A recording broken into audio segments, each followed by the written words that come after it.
Panamra. Ha, ha, ha, ha, ha, ha, ha, oh.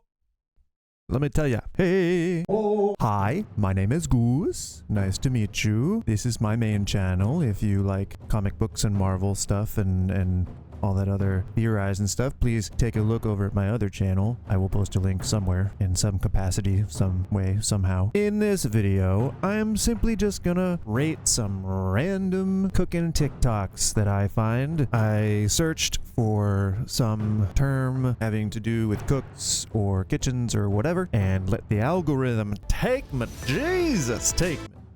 And we're gonna just take some arbitrary rating system. I'm gonna put a number somewhere out of 10, and I'm gonna rate these videos based solely on my opinion of their content. Who am I to be rating anything kitchen or cook related? Good question. Thank you for asking. Thank you very much for asking that. I just am not really anybody important. I happen to have cooked in some Michelin star restaurants for a little bit. I happen to have 30 years of experience in the restaurant and retail industry because I am an old POS. If you kids know what that means, I'm one of them. I came up old school, like how it's me that's but it's me. I'm the same. That's whatever. But I'm overall a nobody. Nobody. Just like Keith Sweat. Nobody, baby. I just accidentally started streaming for a moment. So go to twitch.tv/thewolfpacks and you'll see probably a not even 1 second clip of me singing a Keith Sweat song.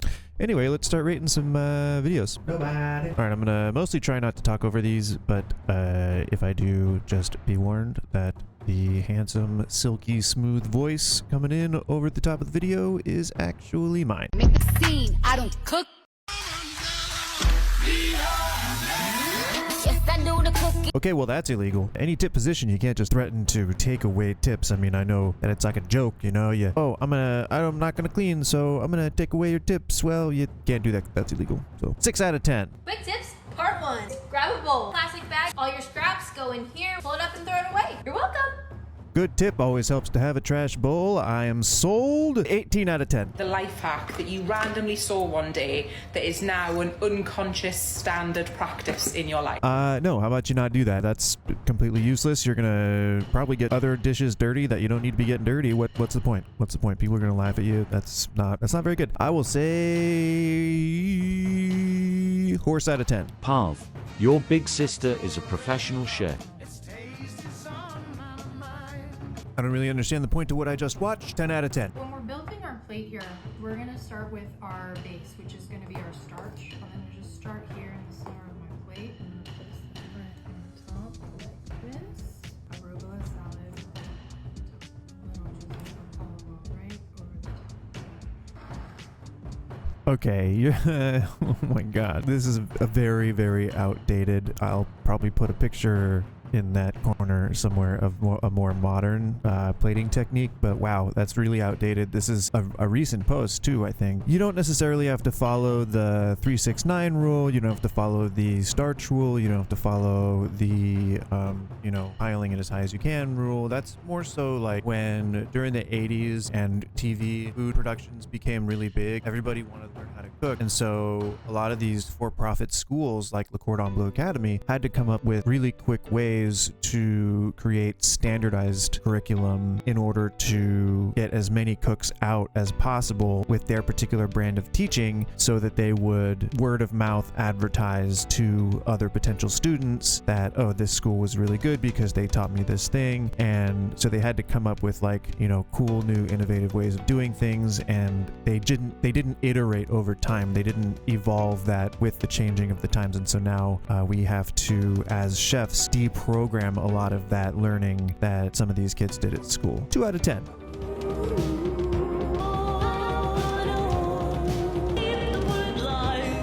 Okay, yeah, I'll probably have to jump around in some of these because I like the ones that are around a minute, but they're maybe too long for what I'm trying to do here. I thought TikToks were like 10 seconds long, you know? Maybe I was wrong. I'm too old. I'm old. I'm an old man. I'm an old man. Anyway, the good advice. I'm gonna give that a 7.1 out of 10. 7.1 out of 10. And it's the sharpest the thing has been. Be interesting to see if this worked. We didn't see him try to cut anything with it before, and it's ceramic, and anything rubbed against something could potentially hone a blade if it's hard enough. Ceramic's pretty hard, so yeah, of course it's gonna work. I mean, it's gonna potentially be at any kind of wrong angle, and you're gonna make a crack in the blade or something, but 2 out of 10.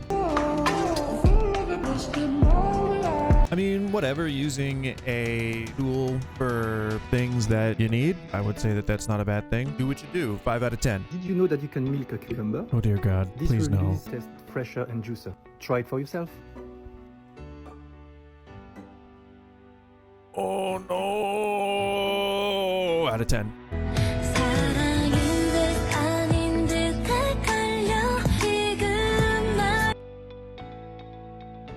Can we never again, please? I'm gonna have to say, can we never again? Because sushi out of 10. Mexiby LT. We'll stop you right there and say that no professional chef would ever saute a piece of bread. Well, okay, maybe not no professional chef. There's a lot of stupid people out there, but people typically do not saute their bread using sriracha mayo. That's fucking dumb. -1 out of 10. When your brain goes numb, you will talk too much, put that shit in slow motion, yeah. I mean, cleaning fast is great. I usually try to train for efficiency as opposed to speed. You know, I prefer people work safer and then quicker in that order. Typically though, great to work fast. Good to have techniques that make you work faster. 3 out of 10. Today I'm going to teach you how I get McDonald's lunch for less than $2. Small fry and a McDouble. What I do next is key. Get a small to-go container, take half of the fries, put half of it in the to-go container, put this half in the fridge, and now you have a really good lunch for less than $2. Today I'm going to teach you how to cut a burger in half and divide fries into 2 to eat later. Have fun. Enjoy that tip. 11 out of 10. Not know this hack.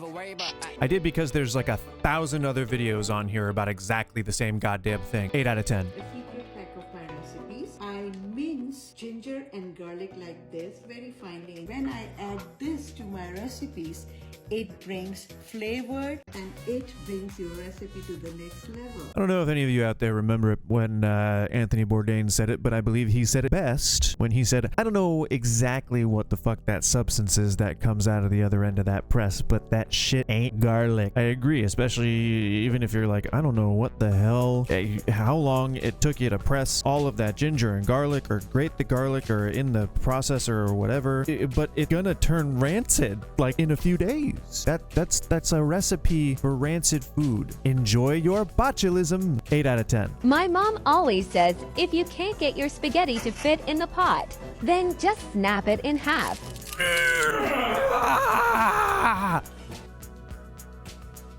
Okay, well, they do say that negative engagement does better than positive engagement, and I did see a video yesterday where somebody intentionally appeared to leave a sticker on a zucchini. So I get it. It was a cucumber. I get it, but I fucking hate this. Baby goat out of 10. The top secret that restaurants don't want you to know.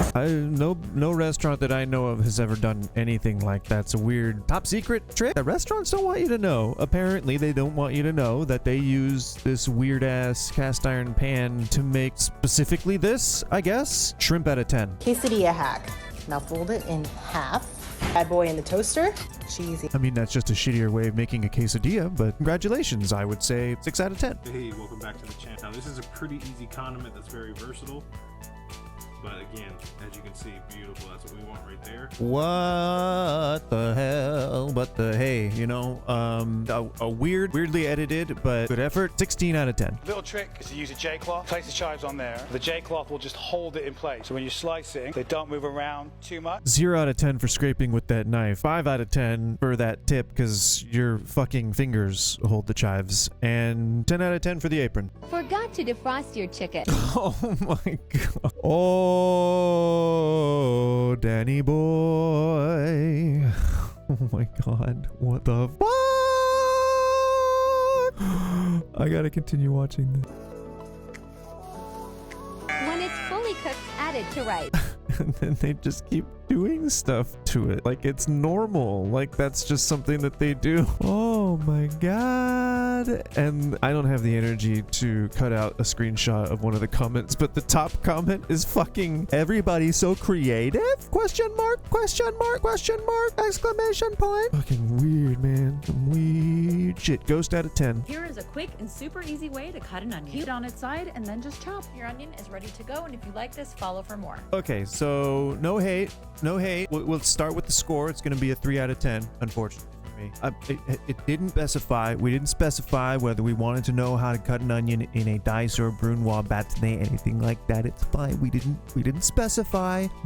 That being said, there are literal books written on the proper way to cut an onion, and they have been researched by chefs upon chefs upon chefs upon chefs upon generations of people who did these things for a living, who did these things thousands and thousands of times, and spent years and years of their lives trying to figure out the most efficient and most cost-effective ways of doing these things. So maybe you aren't going to be the one to come up with a brand new innovation. Maybe you are. Maybe you are. Maybe you're the next Nobel Prize winner if you find a new way to cut onions that nobody's ever found before that saves restaurants millions of dollars. More power to you. I doubt it though. Those are 3 out of 10. Anyway, that's rating some random TikToks. I did just kind of scroll. I'm guessing that the algorithm took me. I don't know. We'll see. I'd like to do this again because this is mildly entertaining to me, and I like to do this for videos occasionally, so why the hell not?